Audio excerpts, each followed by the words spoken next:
Hello friends, welcome to GS career academy. आज है 16 मई 2022 और 16 मई के करंट अफेयर के सभी इंपॉर्टेंट क्वेश्चन को, करंट अफेयर के सभी एक्स्ट्रा फैक्ट को इस वीडियो में डिस्कस करेंगे। इसके अलावा 15 स्टैटिक जीके के इंपॉर्टेंट क्वेश्चन और कल के करंट अफेयर को भी रिवाइज किया जाएगा। आज की पीडीएफ फाइल को आप हमारे टेलीग्राम चैनल से डाउनलोड कर सकते हैं। टेलीग्राम चैनल की लिंक इस वीडियो के डिस्क्रिप्शन में दी हुई है। तो चलिए अब स्टार्ट करते हैं। आज का पहला करंट अफेयर है, हाल ही में केंद्र सरकार ने केंद्रीय माध्यमिक शिक्षा बोर्ड यानी सीबीएसई का नया अध्यक्ष किसे नियुक्त किया है। तो अभी केंद्र सरकार ने निधि छिब्बर इनको सीबीएसई का नया अध्यक्ष बनाया है। निधि छिब्बर इनको आप यहाँ इमेज में देख सकते हैं, जो कि अब सीबीएसई की नई चेयरमैन बनी हैं। देखिए एक नाम यहाँ पे और लिखा है, राजीव कुमार। राजीव कुमार भारत के मुख्य निर्वाचन आयुक्त नियुक्त हुए हैं, यानी चीफ इलेक्शन कमिश्नर। कौन से नंबर के नियुक्त हुए हैं राजीव कुमार? 25वें नंबर के ये चीफ इलेक्शन कमिश्नर बने हैं।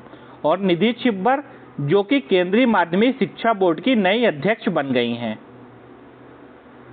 नेक्स्ट करंट अफेयर है, फोर्ब्स हाईएस्ट पेड एथलीट्स 2022 की सूची में कौन शीर्ष पर है। तो अभी जो फोर्ब्स हाईएस्ट पेड एथलीट्स 2022 की सूची जारी हुई है, इसमें पहले नंबर पर है लियोनेल मेसी। लियोनेल मेसी जो कि अर्जेंटीना के फुटबॉलर हैं और इनकी सालाना कमाई है $130 मिलियन और इसी के साथ ये इस लिस्ट में पहले नंबर पर है। दूसरे नंबर पर है लेब्रॉन जेम्स। लेब्रॉन जेम्स जो कि अमेरिका के बास्केटबॉल खिलाड़ी हैं, इनकी कमाई है $121 मिलियन। तीसरे नंबर पर है क्रिस्टियानो रोनाल्डो। क्रिस्टियानो रोनाल्डो इनकी सालाना कमाई है $115 मिलियन। क्रिस्टियानो रोनाल्डो जो कि पुर्तगाल के फुटबॉल खिलाड़ी हैं।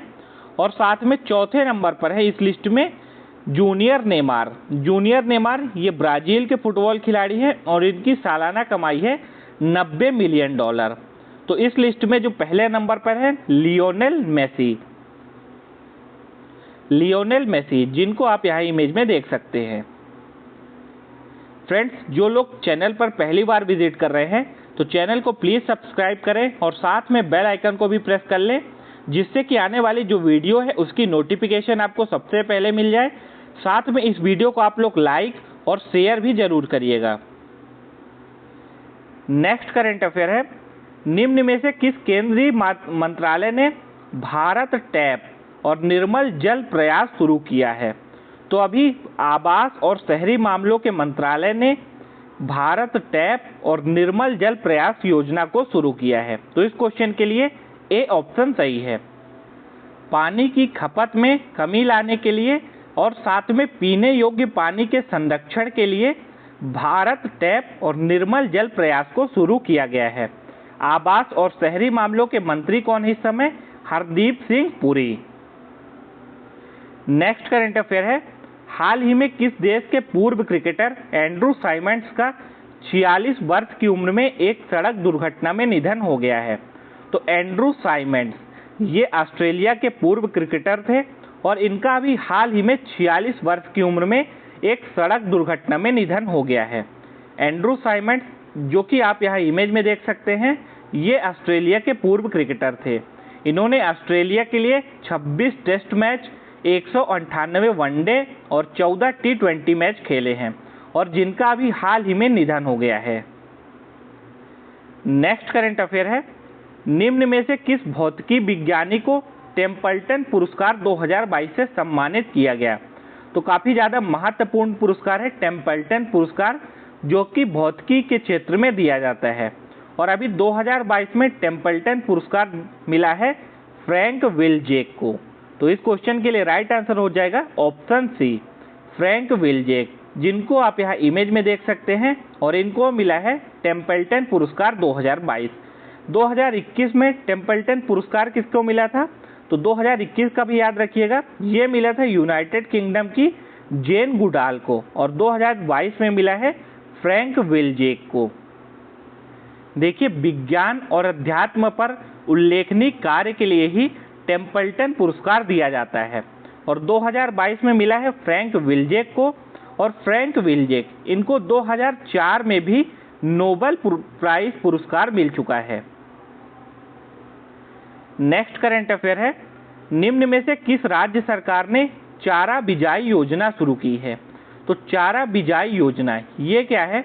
तो ये गौशाला में गायों के लिए चारा आपूर्ति को पूरा करने के उद्देश्य से शुरू की गई योजना है और इसको अभी शुरू किया है हरियाणा राज्य सरकार ने। देखिए, अगर कहीं पे एक गौशाला है और उसके आसपास के किसान जिसके पास 10 एकड़ की भूमि है और अगर वह इस 10 एकड़ की भूमि में चारा उगाता है तो उस किसान को इस 10 एकड़ की भूमि पे 10,000 रुपये प्रति एकड़ के हिसाब से सब्सिडी दी जाएगी ये चारा उगाने के लिए, और ये जो चारा है ये वहाँ के आसपास के गौशाला में दिया जाएगा। अब इसको हरियाणा राज्य ने शुरू किया है, तो हरियाणा, इसकी लोकेशन आप लोग यहाँ मैप में देख सकते हैं। हरियाणा का गठन हुआ था 1 नवंबर 1966 को। हरियाणा में कुल जिला हैं 22। हरियाणा की राजधानी है चंडीगढ़। मुख्यमंत्री हैं मनोहर लाल खट्टर। राज्यपाल हैं हरियाणा के बंडारू दत्तात्रेय। हरियाणा में लोकसभा की 10 सीटें हैं, राज्यसभा की 5 सीटें हैं और विधानसभा की 90 सीटें हैं। देखिए, हरियाणा में है सुल्तानपुर राष्ट्रीय उद्यान और कालेसिर राष्ट्रीय उद्यान। ये दोनों कई बार परीक्षा में पूछे गए हैं, इसलिए आप इनको याद रखिएगा। हरियाणा से रिलेटेड जो टॉप के करंट अफेयर हैं, तो अभी हरियाणा राज्य सरकार ने व्हीकल मूवमेंट ट्रैकिंग सिस्टम को एक नामक मोबाइल ऐप को लॉन्च किया है। मानेसर में भारत के पहले virtual smart grid knowledge centre और इनोवेशन पार्क को खोला गया है, मानेसर जो कि हरियाणा में है। हरियाणा के मुख्यमंत्री ने सुषमा स्वराज पुरस्कार की घोषणा की है। देश का पहला ग्रेन एटीएम ये हरियाणा के गुरुग्राम में शुरू हुआ है। देखिए, जैसे आप लोग पैसे निकालने के लिए एटीएम का प्रयोग करते हैं, उसी तरह जो अनाज है इसके लिए एक ग्रेन एटीएम शुरू किया गया है। जिनके पास राशन कार्ड से अनाज लेने की सुविधा है वो लोग अपने राशन कार्ड को अपने आधार कार्ड से लिंक करवा के इस ग्रेन एटीएम का उपयोग कर सकते हैं। राज्य सरकार ने मातृशक्ति उद्यमिता योजना को शुरू किया है। तो ये करंट अफेयर आपको हरियाणा से रिलेटेड याद रखने हैं। नेक्स्ट करंट अफेयर है, हाल ही में भारतीय बैडमिंटन टीम ने बैडमिंटन के कौन से प्रसिद्ध खिताब की पहली बार विजेता बनी है? तो देखिए, ये काफ़ी ज़्यादा इंपॉर्टेंट करंट अफेयर है क्योंकि पहली बार इसकी विजेता बनी है भारतीय बैडमिंटन टीम और इस कप का नाम है थॉमस कप। थॉमस कप 2022 की विजेता टीम बनी है भारत की टीम, और भारत की टीम ने इंडोनेशिया की टीम को हराया है। फाइनल मुकाबले में भारतीय बैडमिंटन टीम ने इंडोनेशिया की टीम को 3-0 से पराजित करके थॉमस कप 2022 की विजेता बनी है। इससे पहले जो इंडोनेशिया की टीम है ये 14 बार इस टाइटल को जीत चुकी थी। आप लोग यहाँ भारतीय विजेता टीम की इमेज भी देख सकते हैं। भारतीय विजेता टीम में जो लक्ष्य सेन है उनका काफ़ी ज़्यादा योगदान था। नेक्स्ट करंट अफेयर है, विश्व प्रवासी पक्षी दिवस यानी वर्ल्ड माइग्रेटरी डे 2022 की थीम क्या है? तो देखिए, हर साल 2 बार मनाया जाता है विश्व प्रवासी पक्षी दिवस, एक मई के दूसरे शनिवार में और एक बार अक्टूबर माह के दूसरे शनिवार में। और इस बार 14 मई को और साथ में फिर 8 अक्टूबर को मनाया जाएगा विश्व प्रवासी पक्षी दिवस। और जो 2022 की थीम है इस बार की, ये है लाइट पॉल्यूशन। देखिए, जो कृत्रिम प्रकाश हम लोग यूज़ करते हैं उसकी वजह से जो रात में लिए पक्षी हमारे भ्रमण करते हैं ये कई बार ऊंची ऊंची बिल्डिंग से टकरा जाते हैं जिनकी वजह से हजारों पक्षियों की मौत हो जाती है। इसीलिए इस बार की थीम रखी गई है लाइट पॉल्यूशन। तो याद रखिएगा 2022 की थीम है विश्व प्रवासी पक्षी दिवस की लाइट पॉल्यूशन। 2021 में क्या थीम रखी गई थी? सिंग फ्लाई सोर लाइक ए बर्ड। अब बात कर लेते हैं मई माह के जो महत्वपूर्ण दिवस मनाए गए हैं। 1 मई को मनाया गया है अंतर्राष्ट्रीय मजदूर दिवस, 3 मई को विश्व प्रेस स्वतंत्रता दिवस, 4 मई को अंतर्राष्ट्रीय अग्निशामक दिवस, 6 मई को मनाया गया है अंतर्राष्ट्रीय आहार निषेध दिवस, 7 मई को विश्व एथलेटिक दिवस, 8 मई को था विश्व रेड क्रॉस दिवस, 11 मई को था राष्ट्रीय प्रौद्योगिकी दिवस और 15 मई को मनाया गया विश्व परिवार दिवस। तो ये सभी जो मई माह में इंपॉर्टेंट डेज मनाए गए हैं। नेक्स्ट करंट अफेयर है 2022-23 के लिए भारतीय उद्योग परिसंघ ने के नए अध्यक्ष कौन बने हैं। तो देखिए भारतीय उद्योग परिसंघ, इसके जो नए अध्यक्ष 2022 और 23 यानी 1 साल के लिए बनाए गए हैं संजीव बजाज। तो इस क्वेश्चन के लिए राइट आंसर होगा ऑप्शन बी, संजीव बजाज, जिनको आप यहाँ इमेज में देख सकते हैं। और ये मौजूदा बजाज फिनसर्व के चेयरमैन हैं और इनको अब भारतीय उद्योग परिसंघ का अध्यक्ष बनाया गया है। देखिए फ्रेंड्स, जो ये भारतीय उद्योग परिसंघ है ये हर साल किसी न किसी बड़े उद्योगपति को 1 साल के लिए अपना अध्यक्ष बनाता है और इस बार इसने संजीव बजाज को अपना अध्यक्ष नियुक्त किया है। आगे भारतीय उद्योग परिसंघ से रिलेटेड इंपॉर्टेंट फैक्ट देखते हैं। तो भारतीय उद्योग परिसंघ, इसको इंग्लिश में बोलते हैं कॉन्फेडरेशन ऑफ इंडियन इंडस्ट्रीज, स्थापना हुई थी 1895 में। इसका मुख्यालय है नई दिल्ली में। वर्तमान में अब अध्यक्ष बन गए हैं संजीव बजाज। महानिदेशक है चंद्रजीत बनर्जी और इसका मोटो आप लोग याद रखिएगा, कई बार एग्जाम में पूछा गया है, चार्टिंग चेंज इनेबलिंग डेवलपमेंट। ये है CII का मोटो। नेक्स्ट करंट अफेयर है हाल ही में हिंदी भाषा को बढ़ावा देने के लिए भारत ने UN में कितने लाख अमेरिकी डॉलर का योगदान दिया है। तो देखिए भारत ने 8 लाख अमेरिकी डॉलर का योगदान दिया है यूनाइटेड नेशंस में हिंदी भाषा को बढ़ावा देने के लिए। तो इस क्वेश्चन के लिए राइट आंसर होगा ऑप्शन सी। देखिए अब बात करते हैं यूनाइटेड नेशन की। तो यूनाइटेड नेशन, इसकी स्थापना हुई थी 24 अक्टूबर 1945 को और इसीलिए हर वर्ष 24 अक्टूबर को अंतर्राष्ट्रीय यूनाइटेड नेशन डे मनाया जाता है। इसका मुख्यालय है न्यूयॉर्क में और इसके जो वर्तमान में सेक्रेटरी जनरल हैं Antonio Guterres. Next current affair है हाल ही में त्रिशूर पूरम महोत्सव 2022 कहाँ मनाया गया। तो अभी केरल राज्य में मनाया गया है त्रिशूर पूरम महोत्सव। अब ये केरल में मनाया गया है। तो केरल की लोकेशन को आप लोग यहाँ मैप में देख सकते हैं। केरल, इसकी राजधानी क्या है, तिरुवनंतपुरम। इसके वर्तमान में जो मुख्यमंत्री हैं पिनरई विजयन और केरल के गवर्नर हैं आरिफ मोहम्मद खान। अभी आरिफ मोहम्मद खान ने कुछ दिनों पहले केरल राज्य में 1 स्कूल 1 IAS योजना शुरू की है। तो याद रखिएगा कहाँ पे ये योजना शुरू हुई है, 1 स्कूल 1 IAS ये शुरू हुई है केरल राज्य में। केरल से रिलेटेड और क्या करंट अफेयर आपके लिए इंपॉर्टेंट हो सकते हैं उनको डिस्कस करते हैं। संतोष ट्रॉफी 2022 का खिताब जीता है केरल की टीम ने। किसको हराया है, पश्चिम बंगाल को। केरल की टीम अब 7 बार की विजेता बन गई है संतोष ट्रॉफी की।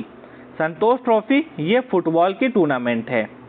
पहले केरल ओलंपिक खेल ये तिरुवनंतपुरम में शुरू हुए। कार्बन तटस्थ खेती के तरीकों को पेश करने वाला भारत का पहला राज्य बना है केरल। 2023 में पहली विश्व बाधित T20 क्रिकेट चैंपियनशिप का आयोजन केरल में होगा।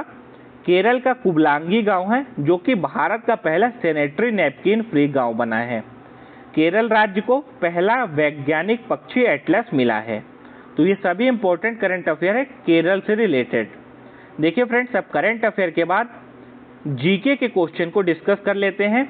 ये सभी प्रश्न आपके आगामी परीक्षा के लिए अति महत्वपूर्ण हैं। विश्व दुग्ध उत्पादन में कौन सा देश पहले स्थान पर है। तो अपना देश भारत ये दूध उत्पादन में सबसे पहले नंबर पर है। निम्न में से कौन सी नदी विषुवत रेखा को 2 बार काटती है। तो कांगो नदी विषुवत रेखा को 2 बार काटती है। हिंद महासागर के सबसे गहरे भाग को क्या कहा जाता है, सुंडागर्त। अमेरिका का डेट्रॉइट शहर किस लिए प्रसिद्ध है, कार उद्योग के लिए। इटली की गंगा किस नदी को कहा जाता है, पो नदी को। मानव शरीर में लाल रक्त कणिका का निर्माण कहाँ पर होता है, अस्थि मज्जा में, यानी बोन मैरो में जो लाल रक्त कणिका का निर्माण होता है। महानदी का उद्गम स्थल किस राज्य में है, छत्तीसगढ़ में। मानव नेत्र की कौन सी कोशिका रंग को पहचानती है, तो शंकु यानी कोन्स जो है ये मानव नेत्र की एक ऐसी भाग है जो कि रंग की पहचान करती है। बादामी क्रांति का संबंध किससे है? मसालों के उत्पादन और निर्यात से। भारतीय प्रतिभूति और विनिमय बोर्ड की स्थापना कब की गई थी? तो भारतीय प्रतिभूति और विनिमय बोर्ड, इसको बोलते हैं सेबी, और सेबी की जो स्थापना हुई थी 30 जनवरी 1992 में। भारतीय संविधान में प्राण एवं दैहिक स्वतंत्रता का उल्लेख किस अनुच्छेद में किया गया है? अनुच्छेद 123। भारतीय संविधान की कुंजी किसे कहा जाता है? प्रस्तावना को। भारतीय संसद के दोनों सदनों के संयुक्त सत्र की अध्यक्षता कौन करता है? लोकसभा का अध्यक्ष। पृथ्वी के चारों ओर का गैसीय आवरण का क्या कहलाता है? वायुमंडल। वायुमंडलीय दाब का एसआई मात्रक क्या होता है? बार। मरणोपरांत भारत रत्न से सम्मानित होने वाले पहले भारतीय कौन थे? लाल बहादुर शास्त्री। मानव मस्तिष्क का वजन कितना होता है? लगभग 1350 से 1400 ग्राम मानव मस्तिष्क का वजन होता है। अब कल की क्लास में जो क्विज के क्वेश्चन आप लोग से पूछे गए थे उनके आंसर को डिस्कस करते हैं। कौन सा प्रतीक गौतम बुद्ध के जन्म का प्रतिनिधित्व करता है? तो गौतम बुद्ध, इनके जन्म का प्रतिनिधित्व करता है कमल। राइट आंसर होगा ऑप्शन बी। निम्नलिखित में से कौन सी अनुसूचियां नगर पालिकाओं की जिम्मेदारियों से संबंधित है? तो 12वीं अनुसूची जो है ये नगर पालिका से रिलेटेड है। तो इन दोनों क्वेश्चन के जो आंसर है आप में से कई से लोगों ने सही दिए थे। अब आज की क्लास के जो प्रैक्टिस क्वेश्चन आपसे पूछे जा रहे हैं इनके आंसर आपको देना है कमेंट बॉक्स में। निम्नलिखित में से किस स्थान पर 1906 में अखिल भारतीय मुस्लिम लीग की स्थापना हुई थी? ढाका, नायपीडा, इस्लामाबाद या फिर मस्कट? जल जीवन हरियाली मिशन किस राज्य की प्रमुख जलवायु परिवर्तन पहल है? ओडिशा, छत्तीसगढ़, बिहार या फिर आंध्र प्रदेश? तो ये जो दोनों क्वेश्चन है इनके आंसर आप लोग को देना है कमेंट बॉक्स में। अगर आज की वीडियो आपको अच्छी लगी हो, हेल्पफुल लगी हो आपके आने वाले एग्जाम्स के लिए, तो आप इस वीडियो को लाइक और ज़्यादा से ज़्यादा शेयर करिएगा। साथ में जो लोग चैनल पर पहली बार आए हैं या फिर चैनल को अभी तक सब्सक्राइब नहीं किए हैं तो सब्सक्राइब कर लीजिए जीएस कैरियर एकेडमी को, जिससे कि आने वाली जो वीडियोस है उसकी नोटिफिकेशन आपको सबसे पहले मिल जाए। मिलते हैं फिर नेक्स्ट वीडियो में, तब तक के लिए आप सभी को जय हिंद, वंदे मातरम, टेक केयर।